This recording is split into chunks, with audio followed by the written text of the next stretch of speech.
As you had mentioned, in 1988 you formed the Pete Best Band. What brought you back to the music industry? It was I won't say not to say it was a mistake. It was always, the assumption of actually doing that show in 1988 was, as far as I was concerned, I thought it was going to be a one-off. That was like, play it, put it to bed, and it's finished and done with. And I'd been pressurised for many, many years for people to do that. And it was like, I turned it down, and eventually this particular year, they caught up with me, got me in a car, and I couldn't get out of it, so I said, fine, I'll do it under my own terms. And we did it, got some friends together from the 60s. They were still around, Billy Kinsey, Kenny Parry, Dave Goldberg, my younger brother Rogue, who plays double drums with me in the Pete Best Band even today. And we just played some good old rock and roll. And in reality what happened was, what should have been a one-off show, as we came off stage, my mother and my wife, Kathy, turned around and said, you don't know it, but you're going to go back into show business. I started laughing. I said, no, that won't happen. But there I am, 20 years afterwards, and treading the boards again and doing everything involved with show business. So, when you reunited with some of your friends of the 60s, would you consider that a reunion so much as just forming a band, or? It wasn't forming a band, it was a case of we were just going to do this one-off gig, right? So it was very much a case, I'm going to play one-off gig in Liverpool. How do you feel about joining me just for that particular gig? So it was fine. Billy turned around and said, yeah, because we've always been in touch with one another, and there was no idea of sort of cementing a band and putting it together. It was just one-off, but the response from that led to me to think seriously about putting a band together, and that's why over the course of time it has become the Pete Best Band. Well, that's good.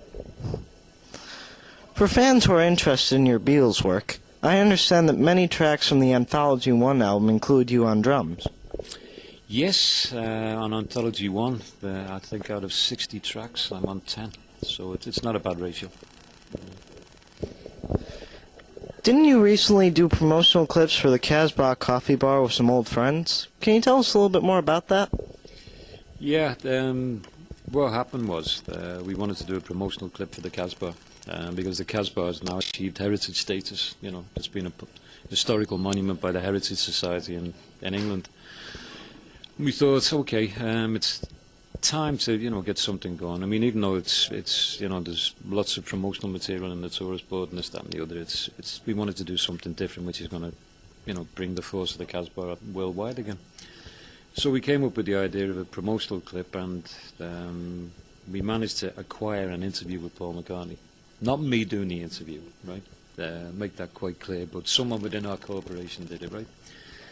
And the whole idea of it, because Paul and myself have, always stood by the Casbah. It was hallowed ground for us. It's where we started, and Paul always speaks highly about it. So it was nice to get his thoughts and, promotional aspect on, the Casbah. But, the promo runs for about 3 or 4 minutes. And it involves Paul, it involves myself, Cynthia Lennon, Neil Aspinall, who was head of Apple. And, there's a little bit of music in there and some, footage of the inside of the Casbah. But the deal that we cut with Paul was the fact that it wouldn't go global, right? It had to remain in Liverpool.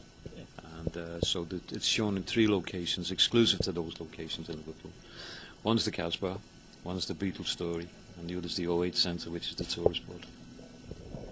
And also, it's important, especially for you guys, because it was also a very important place in rock and roll, because, it started off a humble coffee club, but it ended up being the catalyst for what became the Merseybeat sound, which, America and the rest of the world knows today. So.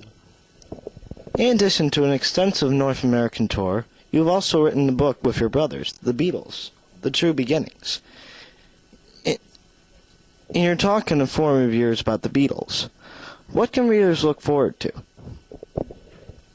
Within the book, it's an untold story. It involves a lot of the history of the Casbah, how it was created, untold anecdotes. It's not just my own story. I mean, the book is compiled. It was written by the 3 brothers, because 2 of us were involved in the actual building of the Casbah, so we knew, all the funny stories which went on.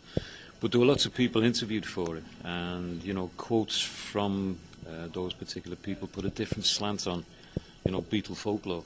And it's very much a case because of the the photos and the colour photography in it, by world famous photographer.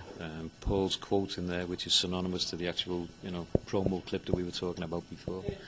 So it's a book which people read, they can pick up, and it, I suppose in a way it doesn't dispel any of the myths, but it just makes people think twice. It's like, oh, I didn't know that, so maybe it may change their comprehension about what Beatle folklore was about. And also gives an insight to probably, how the Beatles began performing in Liverpool and basically how they started as the Beatles. Am I correct? It does, yes. That is part of the Casbah folklore. It's also part of Beatle folklore where they started. And of course, from there, there's a lot of time about the stories in Germany. And it I suppose, chronicles, the years that I was with the Beatles. But what's more important to us is that within that book itself, the heroine of the story is my mother. Okay, she is the unsung hero. Because she did a lot for the Beatles, which a lot of people didn't know about. And, we're putting that right now, making sure that, she is, appointed and, gets the credit which she so aptly deserves.